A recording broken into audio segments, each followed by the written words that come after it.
What's going on, guys? Welcome back to RC Everyday. Y'all ready for this? We've got steering. If you've been following with the channel forever, you know steering is always one of the biggest battles with these rat rods.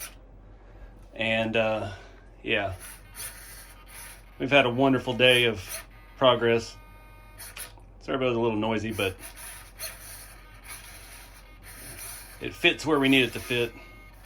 Everything is jiving together real nice. Thought I had a huge problem on my hands, so I did a lot of extra work there in the other footage. And then we undid it. So yeah, let's start from the top. Alright, so starting off, the grill is attached to the body. The hood is attached to the body, the grill is attached to the hood. So, didn't really have a good place to attach the grill to the frame without making some kind of bracketry to do so. And I didn't really want that. I didn't want that look. I wanted to keep it as clean as I could. So the grill is just kind of clamped in by the shocks. Shocks were completely accidental. I found the servo going through stuff. This was a K-Power servo. It's a very unique servo as it mounts flat. It's a very thin servo. It's probably not even half an inch thick. And it's made to mount flat down to something. So instead of having the screw wings on it sticking off like this, they're flat like this. It only has 3 mounting points. So I bought that. I ran across that on eBay. I think it was about 45 bucks. I've used that brand of servo before. They're excellent small micro servos. They're kind of pricey, but they're Metal Gear, metal everything. No idea who makes them or where they're from or anything, but it's a nice cheap alternative to the really cheap alternatives. So yeah, I started out, made a mount out of some bruiser parts. Right now the body mounts in the body are lined up perfectly. So all we have to do is take those 4 screws out.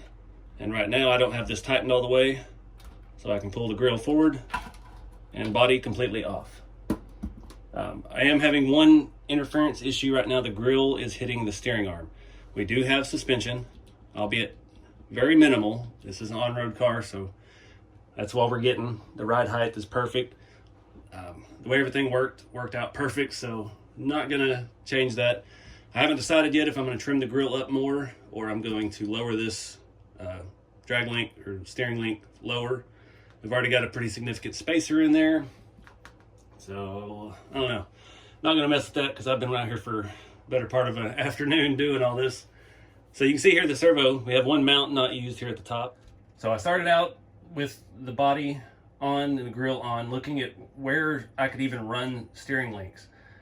We have, we can't do it out here because our grill is there, so we have the servo can't be in front of the grill. I thought about putting the servo flat, but then it would hang down low and we'd have to try to connect to this inner rod there. It just wasn't working. The best solution was this. Servo is up high enough when there's spacers. Our steering rod is custom length over here and it clears everything. I would really like to have an aluminum servo horn for that because it is very fragile plastic, but they don't make any that have M3 holes in them. So I used the plastic one, that's all I had, and I drilled out the second to last hole, worked my way up, and got an M3 bolt through it, Scale Hardware, spaced it up over the frame rail. It's hard to see because there are wires in the way, but we do have about 3 millimeters of clearance, and when the suspension compresses, we have even more. So I still have not gotten my welder from my storage unit. I don't even have a gas tank for it. So yeah, welding on this, I'm not really feeling it. We found a way to do the back without welding. We repurposed some RC 4-wheel drive brackets of something for shock mounts. So I once I figured out the servo needed to be inside of the grill like this, I started going through my bins. I've got an RC 4-wheel drive bin. It's just got a bunch of random stuff in it. These are shock mounts for their Bruiser Ruptor Yoda truck they used to make. So these are made for Bruiser style axle. These are Delrin. Delrin is easy to work with, easy to manipulate, and pretty solid stuff. It does have a little give to it, but it's not bad at all. So the first ones I'd already modified for something, and they were shorter. They didn't have this extra wing. So once I got the servo in and everything I liked, I had nowhere to put the shocks. And these shocks, again, are with a 1/18 scale, so they use like an M2 hardware. So can't really, unless I make something from scratch, I don't have any brackets randomly floating around, or spacers even for M2. I don't have anything for M2. It took me forever to find 4 nuts for this. And that's kind of what I did. I originally pictured the shocks mounting to the grill with an inner support, and the headlights will mount above that to the grill. And I have a headlight in mind. It's super rare. It's impossible to find. And I have a pair on another rat rod, on the Tank Track rat rod. They're off 1/8 scale Porsche model car. And I lost one of the lenses traveling this year. So I've thought about stealing them off of there. They'd be perfect for this. But I don't. I'm already short a lens. So I don't know. I've been scouring the internet stuff for those. I'm not sure which kit it's off of. If it's off of Bugatti, or it's off of one of the old Mercedes or Alfa Romeo. I've been looking. I can't find clear parts kits for those, and they're extremely expensive model kits because they're all metal. So I don't know about the headlights yet. That's again later down the road. But yeah, use these bruiser shock mounts. Made some holes up here for the M2 hardware. The shock could not come in further because the grill, for one, and two, our screw down here that we mounted this with, I had started out with scale hardware, wouldn't work, the shock was hitting it, so had to use some button heads in there. But it's super solid. I'm pleasantly surprised how tight it is. And this has a notch on the other side for the axle. It's made to sit on the axle, and the leaf spring goes over it, and it allowed this to actually lean back a little bit as I attached the servo to the brackets, and that worked out even better, allowing us have to use less spacers for the servo horn on the other side. Let me show you that. There you can see a little bit better what's going on there. So I've got probably it's probably a 7mm spacer, scale bolt, and we saw we had plenty of steering. It's fantastic how it worked out. Typically with these other past builds, you don't get a whole lot of steering out of it because, one, it's a small servo, and two, the linkage and stuff just never worked up. So this gives us plenty of leverage, tons of leverage on the knuckle on the front axle. And yeah, I'm just digging it. And I don't know how I did it because I drilled those with a drill. They do angle down. It's not like it's bending the screw, and those are the longest M2 screws I had. So it is a little bit tedious to take the body on and off, but this is how it is with these things. You've got to, it's all about the scale. It's not about being able to change your, take the body off and change the battery in the middle of a race. We're not doing nothing like that. This is a show-driven vehicle at this point, so yeah. That's why we don't need much suspension travel. We're trading our suspension travel for scale shocks for the ultimate scale look. And yeah, this chassis, I'm just in love with this chassis. This is going to be my swan song. This build is the best thing I've ever done so far. It's going to be hard to top. So steering and everything worked out, got the shock thing worked out. And then I realized I was getting a whole bunch of axle drift. When I turned the wheels, the entire front axle was moving back and forth. And you get a little bit of that with these heim joints. They are super loose. These scale RC 4-wheel drive M3 heim joints. And this radius arm setup, there's not an easy way to triangulate that. So I immediately went straight to over-engineering. I pulled the spacer out, and I was trying to run a panhard bar and use this existing hole over here. And I tried putting 2 rod ends together and bolting it, and it still had too much slop, and it was allowing everything to flop around. So I remembered, typically I have longer front rods. My radius arms on these are usually a lot longer.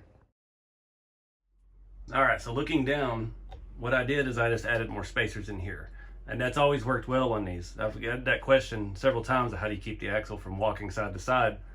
And that's it. You're putting tension on the rods. You're putting the rods away wider than the front where they bolt to that. You can bend the rods. It's not ideal, but they are, there's a lot of tension in there. So that is keeping this from walking side to side. All that movement we've got is the wheel and the hub and the knuckle, and then just your steering slop. I mean, I want to use the scale rod ends because it looks cool.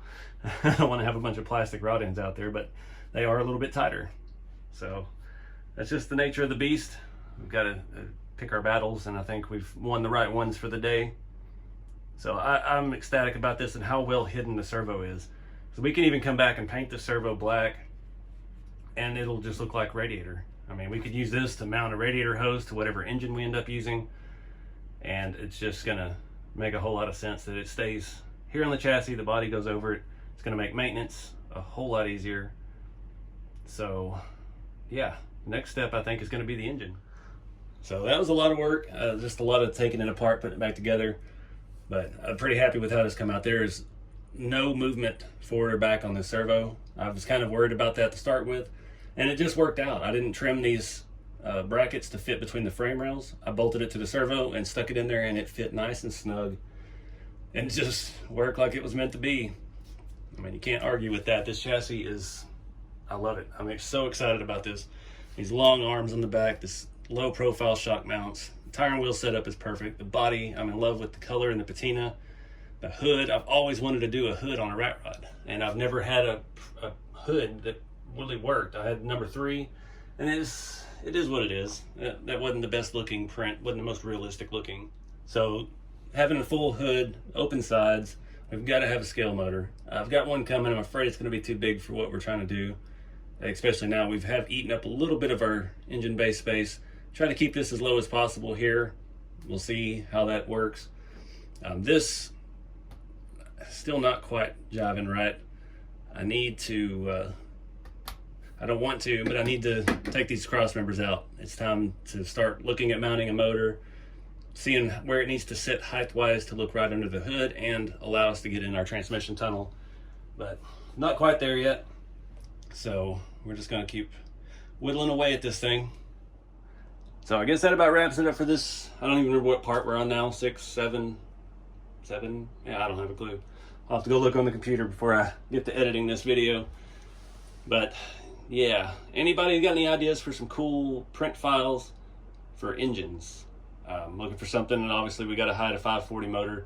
My flathead over there, the green and chrome thing, isn't going to work for this because I don't have any other intakes for it.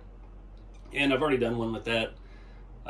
I don't have an RC4 drive scale V8 to spare right now, and they're expensive and everything. So I've got these, the SSD. I think we could make this work.